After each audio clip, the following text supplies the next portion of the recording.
Hello, everyone, and welcome to Global Outlook. We're coming to you from our homes today during this pandemic. You know, on July 14th, the Trump administration rescinded its policy that would have barred international students who only take online courses from staying in the US. Now, HCC has thousands of international students, and here to tell us more on how this pandemic is affecting them is the director of the Office of International Service and Programs, Nithy Sevanthinathan. Nithy, thank you so much for being with us. Thank you, Mary. Thanks for inviting me. I think this is one of the most important historical landmark case that our students won across the country. As you just said, Mary, HEC hosts the largest number of international students across all community colleges in the US. It is a big, big victory. It truly shows how we are united behind these students because there is a larger impact for these students who are here. They're not just coming here to pursue an educational opportunity. They're here to fuel the economy. So Nithy, explain what happened exactly. First of all, this order came out just sort of out of the blue and said that if you're an international student and you don't take an in-person class, you have to go back to your country, right? Correct. And then MIT and Harvard got together and sued like the next day, filed a lawsuit. Correct. What was that all about? Do you know why that order came out? So on July 6th, they dropped the order without thinking through. Can you know that there is COVID-19 going across the country? Many states still are struggling to flatten the curve, and yet they pass this policy without no further in-depth understanding about how each state manages the whole pandemic. So the way it's written on July 6th, that if you are not allowed to take any face-to-face hybrid classes, you have to return back home. Just imagine, how will they return back home? The COVID-19 is not a US challenge. It's across the whole world. Can you putting how many people into a hardship? Not only a hardship, it could create a huge chaos. As you can see, there is no flights are commuting directly from Houston or from other parts of the world. Many countries are still on the lockdown, including the US is still on lockdown. And as you can see, almost 22 states or more are still struggling because the cases are going up, it's not going down. Can you imagine? So now the international students are breathing a little bit easier. It's like, okay, I can take online courses. Tell me, what do international students at HCC need to know right now about studying here? Mary, it's interesting you asked that question. I only can say it, you have to stay calm right now because the way the court case came about on July 14 is clearly stated that SCVP will rescind the policy, but have not provided any new policy. It's so interesting. Usually the news asks, can you give me a press release? So far, they have not given a press release about the case they have rescinded. They have not provided any of the update. The only thing they have done on the website is just to remove the July 6 and the July 7 FAQ. That's all they have done so far. They have not given any communication to anybody. That is what is puzzling us. So what we did was last week, we did this week we did a town hall meeting with all our students, telling them one thing: just stay calm. We will pass through this tsunami. We've been through many tsunamis. We will pass through this tsunami. The only thing we need is to stay calm until the new guidance coming back. While that is pending, just stay where you are. You don't have to travel home. Don't have to pack your luggage. You are not put in any harm's way. Stay calm. Make sure your family know that where you are, everything is back to normal so far until we get a new guidance from SCVP. In general, HCC is having hybrid classes this fall. Correct. Is that right? Are most of the classes going to be online and then they can choose to go to occasional classes in person, or how does that work? So they have 4 models: the flex on campus, flex online, so lab classes. But you have to remember this though. Houston is a hot spot right now. Right. So you have to think about not only for one person, but think about the family, the staff, the faculty, the leadership, the community. This is not something only to one particular group. It's the whole community is part of this. This is very, very important. You know, despite the policy affected international students, is beyond international students.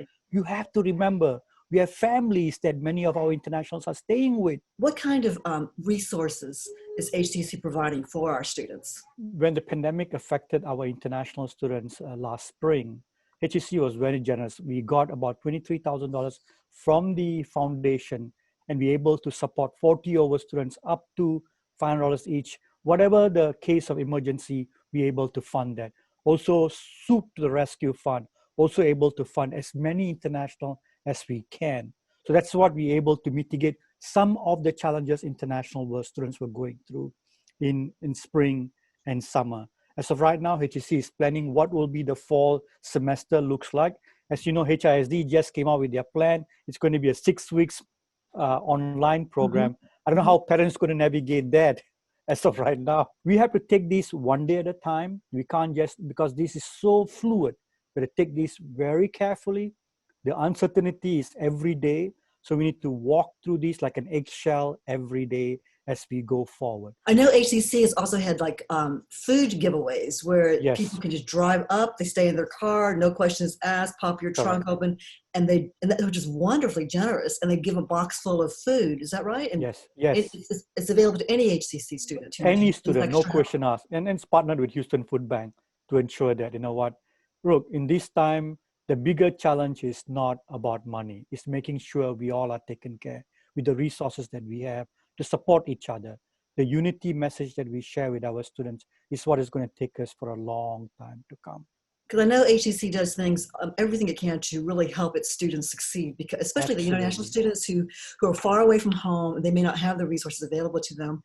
And plus, you know, their families, many of them are scraping up money to send their student to the US to study. Tell me about the pass-fail option now and how that impacts international students. The grading for for the fall semester never really came out.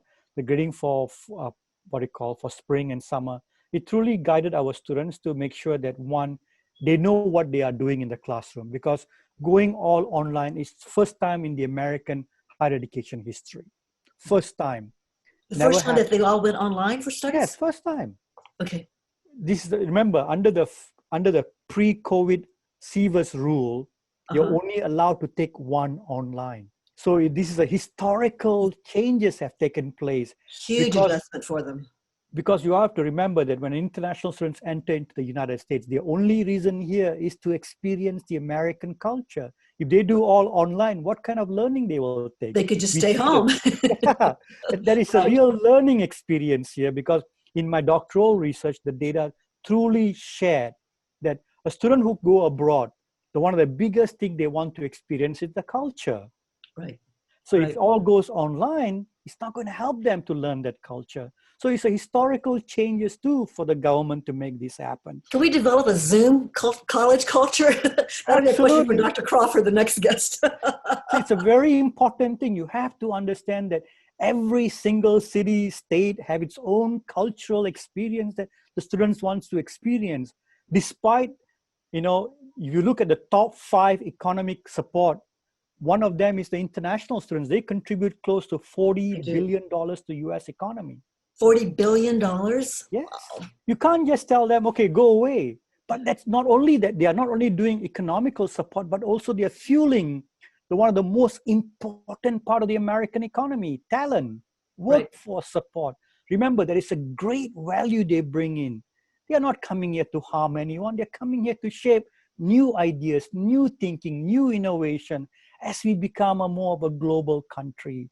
Despite, I always say, despite we do global thinking, every action takes place locally. There's nothing works globally. It has to work locally. If Houston is not strong and stable, there is no global economy. These students bring in their ideas, their dreams, their talent, their workforce. They partner with our local students and build.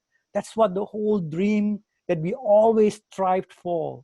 So having this policy on July 6th, I'm very glad that they rescinded it. They have to think deeply that this is not yesterday or today. It's a long-term opportunity that we are trying to build and fuel. At your town hall you just had it with the international students, you said, stay calm. And what was their reaction to you, back to you? Did they say, okay, or what? They were very calm because they know we are genuinely trying to tell them the truth. That's the reason why we wanted to host a town hall. When we planned the town hall, the July 6th policy was still lingering in our head. So the day we hosted it, on the day the court case rescinded it. Can you imagine how things shapes every hour? So right now, if I tell the students to stay calm, they are listening to us because we are paying attention to what's happening. We don't want to tell, okay, go take these classes, then tomorrow the government should do the other way. They're going to come back and say, Nithy, you're making us more angry at you. So we said the best mantra right now is to stay calm. Because remember, if we tell you to go north and it's not true, you're going to get more frustrated. Right. So just stay calm.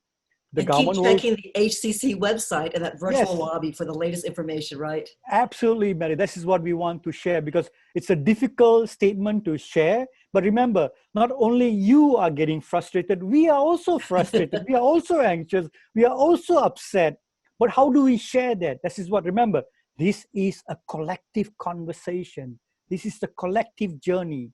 We don't want to put anyone, students, family, faculty, staff, nobody in the harm's way because this is real. The COVID-19 is a real situation. Nithy, we're going to take a deep breath and we're going to stay calm. Thank you so much for sharing your thoughts with us today. Appreciate it. Thanks, Barry. Coming up next, we'll meet a psychologist who tells us how to best deal with negative emotions and how to keep calm. Stay with us.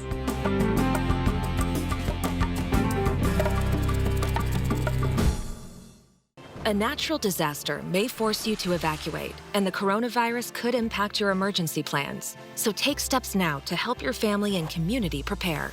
Keep a supply kit stocked with cloth face coverings, disinfecting supplies, and hand sanitizers. Check with local officials about what shelter spaces will be open during quarantine efforts. And remember to review the CDC's guidelines with the whole family. Disasters won't wait. Neither should you. Visit ready.gov/plan to make a plan today. College is on at HCC. Whether you choose to learn online, on campus, or both, HCC offers a safe, flexible, affordable college experience. Register now at hccs.edu/college your way.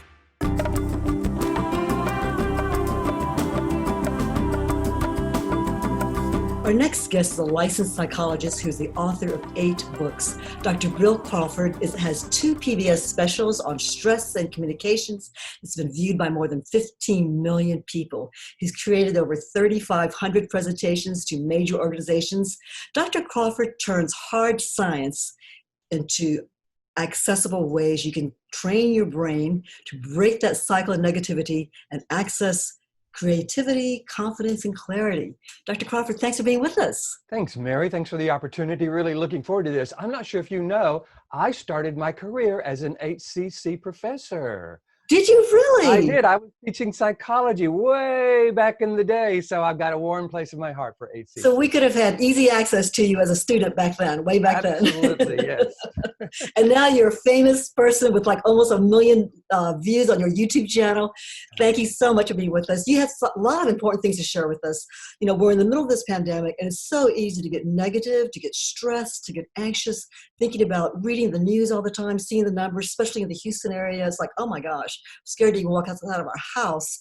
And then we're stuck in this house with this family, right? That's getting on our nerves. So how can we just break out of that negativity cycle? Yeah, the one I like to do is bring new information to people who are wanting to have more influence in their life and in the lives of others. There's a quote from Albert Einstein that I love that says, problems cannot be solved at the same level of awareness that created them. So I think the first thing we need to understand is exactly what stress, anxiety is, because a lot of people think it's what other people or some situation does to me, like this stresses me out, or this made me angry, or this made me anxious. The problem with that is it puts all the power for change outside of our control, and we don't want that because that actually traps us in a cycle of stress. Okay. So what I like to help people understand is stress is basically just a series of chemical changes in our body, adrenaline, noradrenaline, and cortisol for the most part. And those chemicals wake us up in the morning. It's not that big a deal. But when they kind of get over the tipping point and start to really get in the way of our clarity, confidence, and creativity, it's this lower brain and this chemical reaction that's really keeping us from being as influential as we really want to be. Can we control those chemical reactions, Dr. Crawford? Yes, if we understand how the brain processes information. So I talk about 3 parts of the brain: brainstem, lower brain, middle brain's called the limbic system, top of the mind, it's what I call life from the top of the mind, that's my book and my philosophy, is the neocortex. So if we'll understand that each of them do separate things, the brainstem basically is where our fight or flight responses are located. The top of the mind, the neocortex, this is where we get our clarity, confidence, creativity, compassion, interpersonal skills, problem-solving Good stuff. skills. Yeah, good stuff. This is where we make our best decisions and where we influence our experience. The limbic system, this middle brain, is the interesting part of the brain. Its mission on the planet is to keep us alive as a species. So it's always scanning the environment looking for anything dangerous or negative. Mm-hmm. Unfortunately, it's not very smart, and it's working with old software. So it has a tendency to interpret almost anything negative as dangerous and throws us into the part of the brain that's designed to deal with danger, which is the brainstem. Perfect in a fight or flight situation, but what that does is triggers our anxiety, our frustration, our anger, our resentment, and it's real easy to get trapped in this lower 20% of the brain if we don't understand how the brain is operating and be able to influence the process. So something happens, we really get upset about it. It could be something about a political statement someone makes, someone wearing a mask, not wearing a mask, a teenage kid screaming at you for something, and we're just like, that lower brain's working and we're getting all upset, and you just want to like yell back or whatever. How do we control that and get to that top of the mind? Great question. I have a model in my book that actually spells brain, that shows people how to shift from the lower brain to the upper brain. So it starts with breathing deeply and saying the word relax on the exhale. You know, everybody's heard that breathing's a good idea, but what we need to understand is the reason it's a good idea is because normally the lower brain controls breathing. Now this upper 80% of the brain is controlling our breathing. So that's where we begin to shift to the top of the mind. So wait a minute. So yeah. our top of the mind, the upper part, can control our breathing if we just tell ourselves consciously, breathe deeply and say the word relax. All of a sudden it goes from that lower instinct to the upper thing? It does. Now, I encourage people to use what I call the 4-4-4 method, where you inhale for a count of 4, you hold it for a count of 4, you exhale for a count of 4, because there's only one part of the brain that can count. So when you're breathing deeply and slowly and counting, you are by definition engaging this upper 80% of the brain. That's very simple. I like that. Thank you. 4, 4, 4. So you inhale and count to 4 as you inhale. 1,001, 1,002, that kind of thing in your head. Right. 3, 4, and then hold it. 1, 2, 3, 4, and then exhale. Exhale, and then say the word relax on the exhale, because what you want to do is have this upper 80% of the brain take over breathing and muscle tension, because those are normally two things controlled by the brainstem. So that literally has the upper 80% of the brain regaining control by taking over two functions, breathing and muscle tension, normally controlled by the brainstem. That's incredible. Okay, go ahead. I love this. So just by doing that simple breathing exercise, you're getting out of that lower brain fight or flight thing to a more rational, clear, calm manner, right? Just by doing that. Yes, that's the good news, but here's the bad news. Okay. The anxiety starts to come back. The person is still screaming at us. Wait a minute. So we don't want to stop there, okay? This just gets us to the part of the brain where we can actually do something purposeful. So breathe and relax are the first two steps of the brain model. Then you ask what I call a top of the mind or neocortex question. My favorite one is, okay, how would I rather be feeling? Right? We don't want to be feeling stressed, anxious, frustrated. How about clear, confident, creative, happy, excited, whatever it is? So now we kind of know where we're going. Now you want to imagine, B-R-A-I, imagine a time in the past when you were really feeling confident and creative, because any image we hold in our mind creates a chemical release in our body.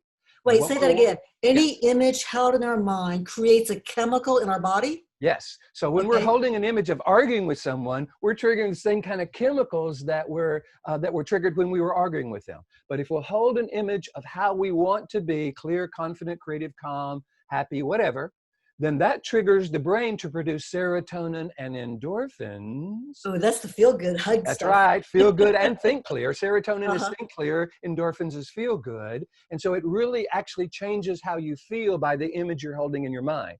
So you're imagining how you want to be, you're imagining being that way, and then the last step of the model is to notice the change. How do I feel differently at the end of this model that actually spells brain, that has shifted me to the top of the mind, accessed how I want to be, imagine being that way, and then notice the change?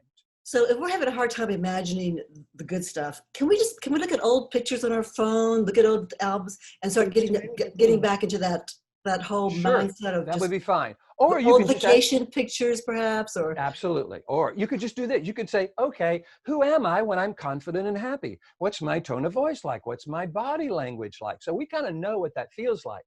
I do a lot of work with performing artists. And when Mhm. I'm working with them and they're anxious, I say, okay, what if you were about to step on stage and kind of embody this character? You know, what would your body language be? How would your tone of voice be? So you embody this confident, happy perspective, and that actually has the brain triggering the serotonin and endorphins, and that really changes how you feel, literally changes how you feel. BRAIN, if we do those steps, we can go from the bottom, from the lower part to the top of the mind, Yes. where we have that creativity. So B is breathe, Yep. R is Relax. Say the word relax on the exhale. relax. That's right. Breathe, relax at the end of that last exhale. Yeah. A is ask yourself the question, Right. what would I like to be feeling, right? Yep. Something like that. Or I What tell is you the- what, another question might be really helpful. What would I teach to someone I love? That can What be a would I really, teach to someone I love? yes. In other words, we would not teach or recommend someone we love be stressed, angry, frustrated, annoyed, resentful.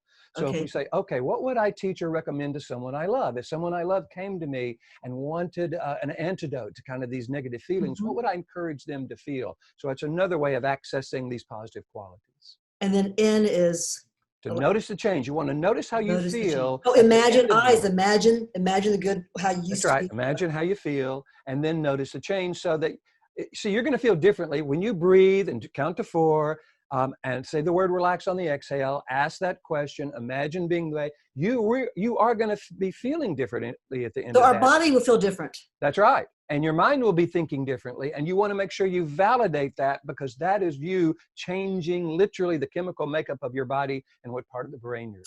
So Dr. Crawford, if we're really angry at that teenage kid who's just screamed something inappropriate to me or you, whatever, if I do all these steps, by the time at the end, notice I will actually feel different and feel better, and I won't feel like screaming back at her. That's right. You'll be able to react because you love this person more than life itself, right? Sometimes. And so you'll be able to you'll be able to interact with this person based on your love. And here's the problem. When someone says something to us or screams at us or whatever, and we kind of snap back, they automatically invalidate anything we say.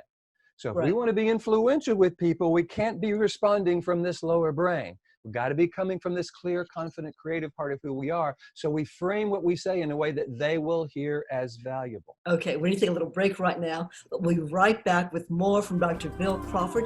He's going to tell us how we can make better decisions and train our brain to make better choices. Stay with us.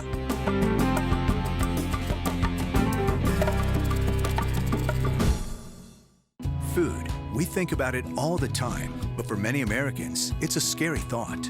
During this crisis, 1 in 12 seniors and 1 in 7 children don't have access to nutritious food. We can all help. Get involved at feedingamerica.org. Houston Community College is safe, clean, and open for learning. We're sanitizing our classrooms and reducing class sizes so you can feel good when you come back. Register now at hccs.edu/college your way.